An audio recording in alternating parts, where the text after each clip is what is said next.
Okay, so previous video we saw the original interpretation of Rashi as well as the interpretation of Rashbam to these psukim, in which there were two questions, one that I put in blue and one in purple, and two answers. Again, the blue answer answers the blue question, the purple answer answers the purple question. The only thing that Rashi and this original interpretation of Rashbam disagreed about was the meaning of the second question. They agreed about the division into two questions, and they also agreed that the sign in God's answer refers to the sneh. So when God says, Zelach, this is the sign for you, he's referring to the burning bush, which is in front of Moshe. Today we're going to see a very different approach, which appears as well in Rashi. If we look over here in the Al HaTorah edition of Rashi, they tell us briefly in a footnote that what they're printing is from Tav Yad Leipzig, which is a very important manuscript we've spoken about before, a manuscript that is thought to have been copied from Rabbeinu Shmaya's copy of Rashi, and that it reflects a Mahadura Batra, sort of a later edition of Rashi, a revision of Rashi. And so they tell you in their footnote, by the way, there was this other interpretation, which is what we spoke about in the last video, which appears as the first interpretation in your Rashi, and apparently it was Rashi's original view. And then here, Al Torah, they just give us the bottom line, what was Rashi's final revision. And here Rashi says about Kiyemach, "V'zeh shetatzliach b'shlichutcha, l'cha ha'ot al haftacha acheret shani mavtichacha." So this is this. Regatz, I'll be with you, and this shall be the sign. What's the this of zeh l'cha ha'ot? This success that you have now, that I'm going to be with you, and you're going to get Bnei Israel out of Egypt. That is a sign for something else. That's a sign for the fact that after you leave Egypt, you will also bring them to Ma'amad Har Sinai to get the Torah.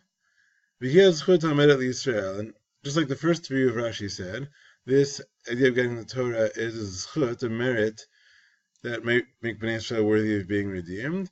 And Rashi even quotes a proof from elsewhere. He says, "Dugmat lashon zeh matzinu beYeshaya." We saw a similar phrase in Yeshayahu. They quote from here Yeshayahu Lamed Zayin Lamed. You should just know the same pasuk also appears in a prophecy that Yeshayahu gives in Melachim Bet, chapter 19.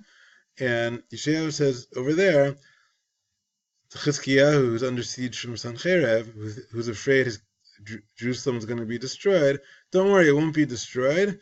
V'zelach, this is a sign for you, that this year you're going to eat safiach. Safiach is stuff that grows wild. So this year they're going to eat wild produce. Why wild produce? Because due to the siege, they weren't able to farm properly and grow their own new produce. So this year you're eating stuff that grows wild, but over the next couple of years, things are going to get better. Finally, in the third year, you're going to plant and harvest and plant vineyards and eat their fruit. So even though things are really bad for you right now under this siege, by the third year from now, things are going to be back to normal, where you're going to plant and harvest and have normal produce. So what's the sign? What does Yeshayahu mean over there? This is the sign for that. So the way Rashi is interpreting it is that Mapalat Sancheir, the downfall of Sancheir, the fact that the siege around Jerusalem is going to fail, that's going to be a sign for a different promise, which is that your desolate land, Artsachem Chareva, Mipeirot, right now your land is desolate, is in ruins, right? It has no fruit, but that's okay. I'm going to bless the wild produce that's there, and it's going to grow, and so you're going to have what to eat this year, even though you didn't plant, and in later years you'll have more. So, according to Rashi, the primary prophecy over there in Yeshayahu is a promise that Sancherev's siege will not succeed, and therefore Yerushalayim will not be destroyed. God uses that primary promise as a sign for another thing that will happen in the future. Just as over here, Rashi is saying that God's primary promise is that I'll be with you for you to get Bnei Israel out of Egypt, and the fulfillment of that primary promise that you'll get Bnei Israel out of Egypt is going to be a sign for something new, that when you take Bnei Israel out of Egypt, you'll make it to Har Sinai. So the kind of two stages of what God says to Moshe. A, regardless of your concerns about going to Paro and getting Bnei Israel out of Egypt, you don't need to worry about those concerns because I'm with you, I have your back. Moreover, the fact that I have your back is a sign that you're also going to succeed not only in getting them out of Egypt, but also in getting them to Har Sinai. Now, based on this Rashi, it would seem we have to somehow divide this up differently. I would suggest perhaps a division like this, where, for Pasuk Yud Bet, where God is saying over here, I'm with you. This alone basically responds to Pasuk Yud Aleph, and then everything after that is a follow-up. After I'm with you, and I redeem you from Egypt, then you're also going to know about this future thing, that you were, not only that I sent you to Egypt, but that I even sent you're even destined, and will be destined to successfully bring Bnei Israel to Har Sinai. Now here's the thing about this Rashi, as we see it. It seems that this is a totally new interpretation that changes the division of the psukim, right? Because it tells us that starting from V'zelecha ha'ot is already the second part of God's answer to Moshe, and Ki Ayeh Imach alone answers Pasuk Yud Aleph, and yet when we read this Rashi, it sounds like Rashi is still very fixated on the two questions in Pasuk Yud Aleph, because he has this line thrown in here about getting the Torah, v'hi hazchut ha'omedet liYisrael. Getting the Torah is the zchut which is going to be there for Bnei Israel. What does that mean? Presumably that's referring to the idea that the second half of Yud Aleph was a separate question that Moshe asked about whether Bnei Israel are worthy to get the Torah. And yet, that seems very bizarre, because if you stop and think about it, once Ki Ayeh Imach is answering what Moshe asked in Yud Aleph, wouldn't it make more sense to read all of Yud Aleph as one question? Right? Let's try this now. Wouldn't it make more sense to turn this all blue and to say, okay, now I have a whole new way of reading this pasuk. Moshe basically asked one long question. Who am I? This is the main question. Who am I?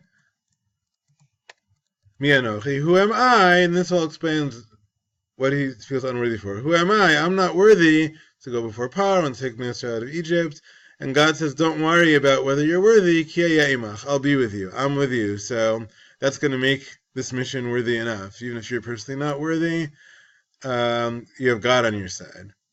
Then everything after that is really unrelated to Yud Aleph at all. Ki Ayeh Imach explained Yud Aleph, answered Yud Aleph. I'll be with you, and therefore you don't ask me, Anochi, who am I? Am I worthy?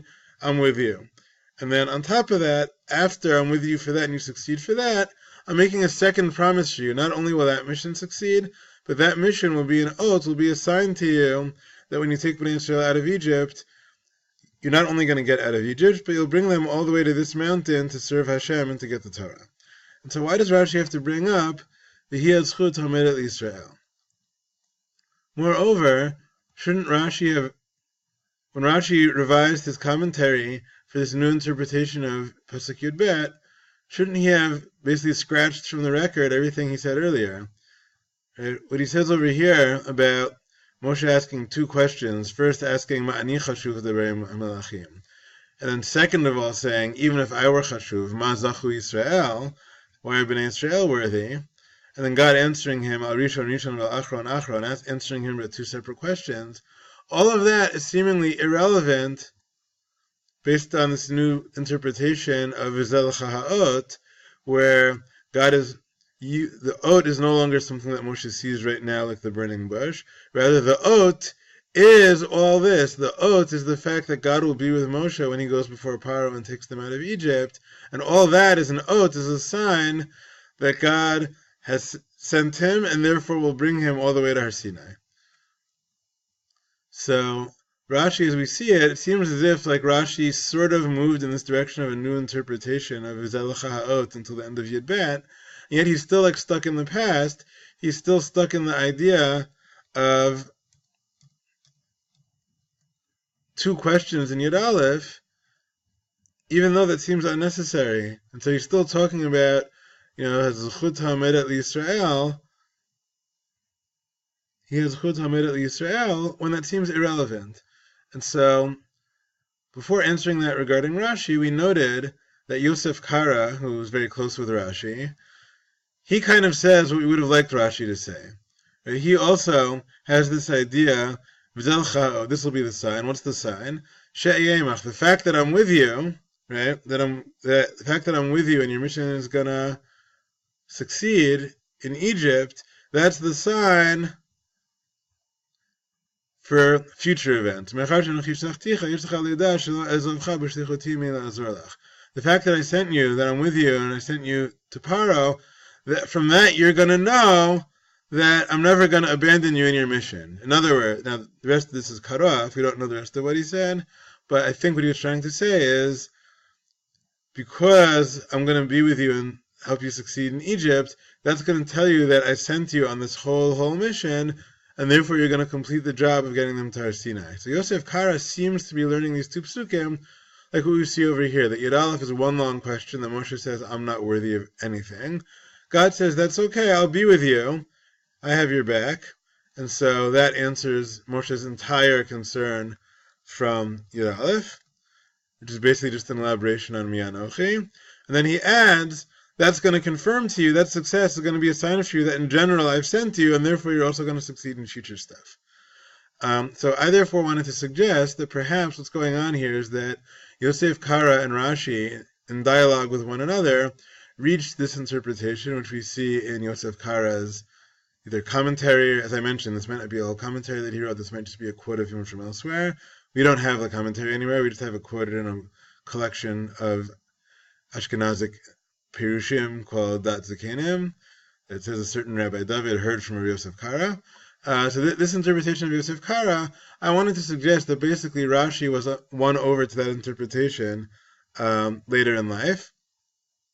But Rashi's got a bind, because Rashi then, in what Al Torah is calling his Mahadura Batra, his later edition, when he revises his commentary, it wasn't like today where you could highlight a couple of lines and just hit the delete button and these lines would go away. When Rashi revises his commentary, he has to do it in a way that's going to be as seamless as possible, as small as possible of a change from what he originally wrote. And so I suggested, whether this was Rashi himself or maybe certain students like Yosef Kara and Rabbeinu Shmaya working with him to edit it, this one new chiddush that Yetziat Mitzrayim is a sign for the future, just like their examples from Malachim, where right now they're scared that Sancherib is going to destroy Jerusalem. So God says Sancherib won't destroy Jerusalem. And the fact that he doesn't destroy Jerusalem is a sign for your future economic well-being. So once they came up with that idea that God can give a promise now, and not a sign for this promise, but rather to use this promise as itself being a sign for another event in the future, Rashi tried to work in that idea without tampering with the rest of his interpretation of Yud Aleph and Yud Bet, even though he knows that he no longer needs to interpret Yud Aleph as two statements, it could all be one statement, but he doesn't want to go so far as to also take out of his commentary that whole line in which he interpreted Yud Aleph as two separate psukim. In order to further support this, I'm going to show you something we didn't do in class. This is called the Bar Ilan HaKezer edition. This is another very high-quality edition of Rashi based on manuscripts. Here, their text of the revised Rashi, where they say, Davar Acher, another way of interpreting Kiyeh Imach, is that your current success, Yelecha Ot L'Kayem Haftacha Acheret, Shani Mavtichacha, will be a sign for another promise that I'm going to give you to receive the Torah. Note how in their edition, it's missing the words, V'hi HaZchut Omedet L'Yisrael. It does not have these words that we saw in the Al HaTorah edition.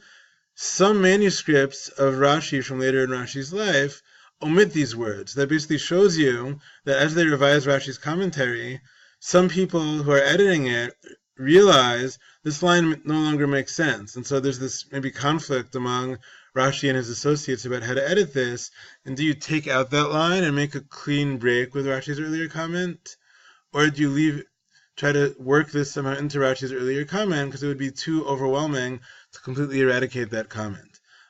With that in mind, I think we can appreciate a little better what Rashbam said. We were concerned that Rashbam sounded very rude when he said, if you want to know the pshat of these psukim, you have to be wise enough to see my perush, because my predecessors didn't understand it at all. And so too, at the end of Rashbam's interpretation, he says that anyone who interprets it differently than me is Toim Gemurim, people who are completely make mistakes. So I think it may be Rashbam isn't so much trying to insult Rashi, Chas v'Shalom. Rather, he's just saying the fact is that Rashi, Yosef Kara, they weren't really sure about how to interpret this. I'm going to continue this in another video.